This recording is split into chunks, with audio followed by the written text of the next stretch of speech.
បាទសូមស្វាគមន៍មកកាន់មេរៀនទី12បាទមេរៀនស្រៈបាទការបង្ហាត់នេះគឺដំបូងគឺយើងសិក្សាអំពីរបៀបអានស្រៈសិនបាទគោលបំណងនៃមេរៀននេះគឺចង់ឲ្យសិស្សបានឃើញច្បាស់អំពីស្រៈដែលស្រៈនេះគឺតែងតែនៅចុងពាក្យជានិច្ចបាទ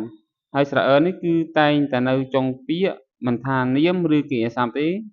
កាលណាដែលវានៅចុងពាក្យគឺសំឡេងគឺបញ្ចេញសំឡេងបាទទី2គឺចង់ឲ្យសិស្សដឹងពីពាក្យនីមួយៗថាតើពេលណាគេប្រើពេលណាគេអត់បានប្រើនៅពេលណាយើងឃើញពាក្យនេះយើងដឹងថាពាក្យនេះវាមកពាក្យនេះបាទទី3គឺចង់ឲ្យសិស្សនេះចេះអានពាក្យនេះបានល្អបាទត្រឹមត្រូវបាទអញ្ចឹងចំពោះសិស្សសានុសិស្សឬក៏សិស្សថ្មីឬក៏អ្នកសិក្សាថ្មីដែលទើបតែឃើញវីដេអូខ្ញុំបាទមុននឹងចូលអស់មេរៀនសូមជួយចុច Subscribe សិននៅពីក្រោមនេះសិនដើម្បីបានវីដេអូខ្ញុំបន្តទៀតបាទអញ្ចឹងសូមអរគុណឥឡូវយើងដើម្បីកុំឲ្យខាតពេលយូរយើងចាប់ផ្ដើមចូលដល់មេរៀនម្ដងទៅបាទសំឡេងនេះយើងឃើញថាយើងមានព្យញ្ជនៈ h បូកនឹងស្រៈបាទបូកនឹងស្រៈh បូកនឹងស្រៈអានថា h ស្មើនឹងអក្សរហក្នុងភាសាខ្មែរតែក្នុងភាសាអង់គ្លេសស្មើនឹងអក្សរហដាក់ស្រៈហដាក់ស្រៈ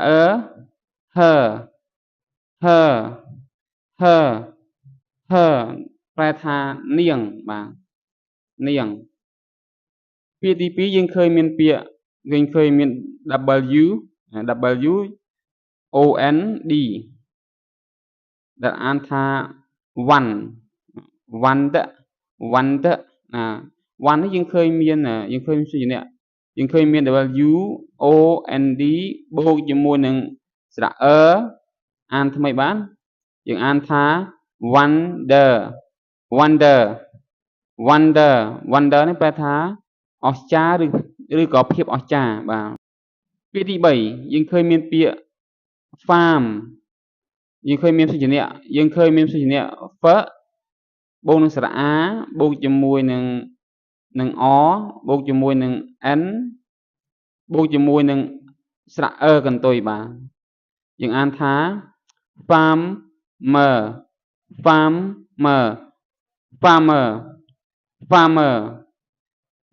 នេះប្រែថាកសិករបាទដល់ពាក្យបន្តមកទៀតយើងឃើញមានពាក្យព្យញ្ជនៈ t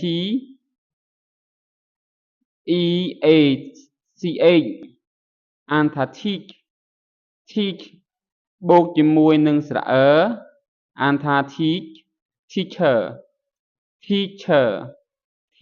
ប្រែថាអ្នកគ្រូឬក៏លោកគ្រូពាក្យទី3យើងឃើញមានព្យញ្ជនៈ sp បូកជាមួយនឹងស្រៈ e បូកជាមួយ k អានថា speak បូកនឹងស្រៈកន្ទុយអាន speaker នេះប្រែថា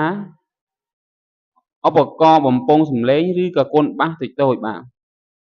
គុណបាសដែលយើងកាន់អាចយួរបានបាទយើងចង់យកទៅចាក់ស្ដាប់វិញណាក៏បានគឺអាចយួរបានហៅគុណបាសតូចបាទក្នុងភាសាអង់គ្លេសគេហៅថា speaker បាទពាក្យថ្មីទៀតយើងឃើញមាន new come បូកជាមួយនឹងស្រៈអានថា newcomer ប្រែថាអ្នកមកដល់ថ្មីឬអ្នកមកថ្មីបាទ newcomer ពាក្យទី3យើងឃើញមានពាក្យ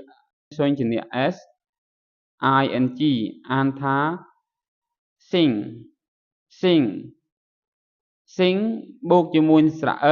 អានថា singer ប្រែថាអ្នកចម្រៀងបាទពាក្យបន្តមកទៀតយើងឃើញមាន tran អានថា trend slate អានថា slate អានទាំងអស់អានថា translate translate បូកមួយជាមួយស្រៈអឺអានថា translator translator អញ្ចឹងស្រៈ e កន្ទុយបើសិន translate នោះមាន e កន្ទុយគឺស្រៈ e កន្ទុយយើងគ្រាន់តែថែម r ពីក្រោយបានបាទចំពោះពាក្យណាដែលគ្មាន e កន្ទុយយើងថែមទាំងអស់តែបើពាក្យណាដែលមាន e កន្ទុយឧទាហរណ៍ថា translate យើងឃើញមានពាក្យ he e កន្ទុយពេលណាយើងចង់បានពាក្យយើងគ្រាន់តែថែម r ជាការស្រេចបាទអញ្ចឹងយើងបានពាក្យថា translator នេះបកប្រែបាទក្នុងមេរៀននេះយើងឃើញថាមេរៀនទី12នេះស្រៈ e ដែលមានសំឡេងនេះមានពីរសំឡេងបាទសំឡេងទី1គឺសំឡេងសំឡេងទី2សំឡេង a តើសំឡេងគេប្រើនៅពេលណាសំឡេង a គេប្រើនៅពេលណាហើយសំឡេង a នេះគឺជាសំឡេងដែលកម្រមានបាទគឺកម្រមានសំឡេង a នេះភាគច្រើនគឺជាសំឡេងច្រើនបាទដែលជាសំឡេងស៊ីនមកវាបាទសំឡេង a នេះគឺជាសំឡេងដែលប្រែប្រួលទៅតាមស្រៈប្រកបបាទស្រៈប្រកបរបស់វាបាទស្រៈប្រកបរបស់អក្សរហ្នឹងបាទឥឡូវមិញយើងឃើញថា er ដើរតួជាស្រៈបាទសំឡេងឥឡូវ er មានសូរសំឡេងជាស្រៈ a វិញបាទអូខេឥឡូវករណីទី1ចប់ហើយទាក់ទងនឹងស្រៈឥឡូវយើងចាប់ដើមចូលករណីទី2ដែលមានសំឡេង a ដែលជាពាក្យកម្របាទឧទាហរណ៍ថាខ្ញុំមានពាក្យខាងក្រោមគឺមាន ser បាទ ser អានថាសាហើយអក្សរ g gent អានមិនបានអានថាយើងមិនអាចអានថាសឺជីនទេយើងអានថាសាចិនសាចិនសាចិននេះគឺជាពាក្យមួយដែលប្រើចំពោះពលទាហានឬអ្នកដែលមានឋានៈយសអ្នកដែលមានផ្កាយពាក្យនៅពេលដែលយើងឃើញមេមកយើងត្រូវតែគោរពគាត់យើងប្រើពាក្យសាចិននេះគឺពាក្យឲ្យងាយស្ដាប់គឺគោរពមេបាទយើងយកដៃយើងដាក់ចំសៀតផ្កាទៅដាក់ជាសញ្ញាកែងទៅយើងឈរឲ្យត្រង់ខ្លួនយើងយកដៃយើងដាក់លើសៀតផ្កាហើយយើងប្រើពាក្យថាសាចិនបាទសាចិននេះប្រែថាគោរពមេបាទគោរពមេណាឥឡូវពាក្យបន្ទាប់យើងឃើញ er ដដែលនេះដើរតួជាស្រៈ a បាទចំពោះស្រៈ a នេះយើងចាំសិក្សានៅវីដេអូក្រោយបន្ទៀតបាទសូមអរគុណ